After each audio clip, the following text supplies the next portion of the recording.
नमस्कार दोस्तों।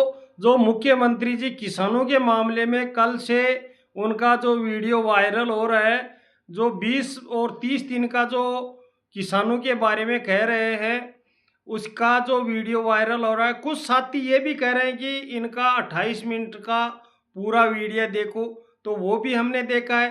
तो पूरा 28 मिनट का देखा, उसमें मुख्यमंत्री जी बोल रहे हैं कि भाई आप 20-25 दिन काम करते हो और आप मन लगा के काम नहीं करते हो और 2-3 घंटा ही काम करते हो। अगर पूरा काम करो तो क्या आपको बहुत ही ज़्यादा रकम मिलेगी, बहुत ही ज़्यादा कमाई होगी, इस प्रकार से बोल रहे हैं।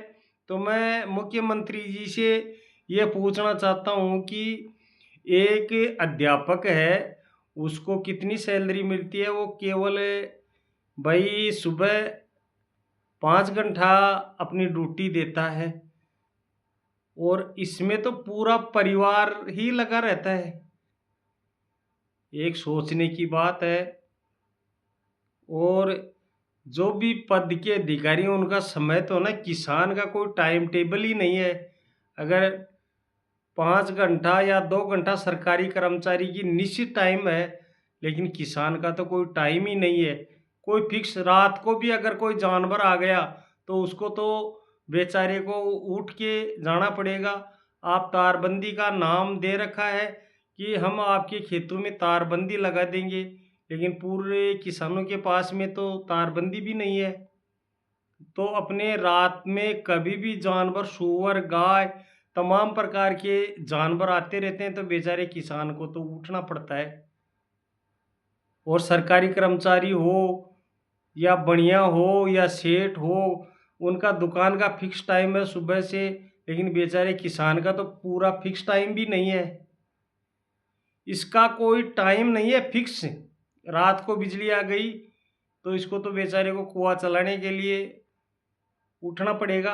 अगर 5 घंटे बिजली आपकी फिक्स है, लेकिन किसान की ड्यूटी फिक्स नहीं है।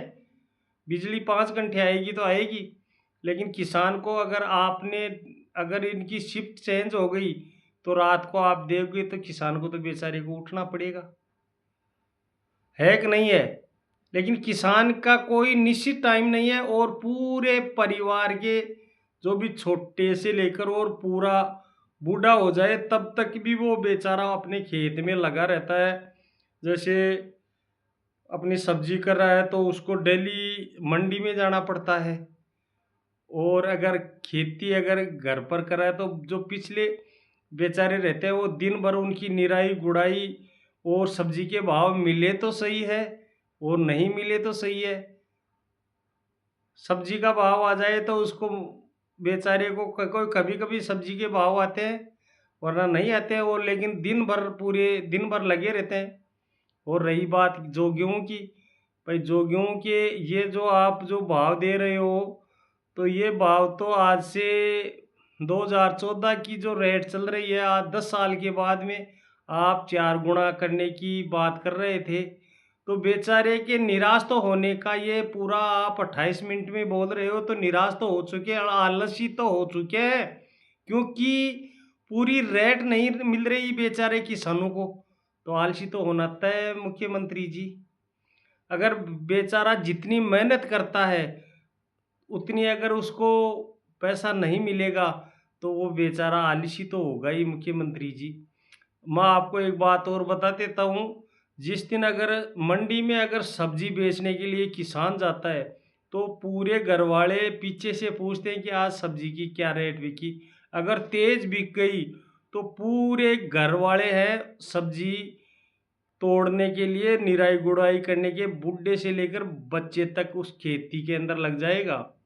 और अगर उस सब्जी की रेट की जो पर्ची आती है घर पर, उसकी जब पूछते हैं घर वाले, पूरे के पूरे घर वाले पूछते हैं कि आज हमारी सब्जी किस भाव बिकी, आज हमारा जो गेहूँ किस भाव बिका, तो उस दिन उनके घर वाले से मर जाते हैं। अगर कम रेट में अगर आ गई पर्ची, तो पूरे घर वालों के हताश होके आलसी हो जाते हैं। आप मुख्यमंत्री जी क्या बात कर रहे हो? आप कह रहे हो कि किसान आलसी है, कोई काम नहीं करता है। बाजे के ऊपर ही तान आती है मुख्यमंत्री जी। अगर बाजा बजे ना, अगर फसल की बढ़िया रेट हो, तो पूरे घर वाले लग जाते हैं, छोटे से लेकर बड़ा बूढ़ा आदमी में भी उसमें भी जवानी आ जाती है अगर उसको रेट अच्छी तरह मिलती थी है तो। वरना अगर रेट कम मिलती है ना तो मुख्यमंत्री जी इतना आसान काम नहीं है। आपका पूरा मैंने 28 मिनट का पूरा वीडियो आपका सुनाया, आप लास्ट में ये भी कह रहे हो कि आलसी है किसान, किसान आलसी इसलिए है।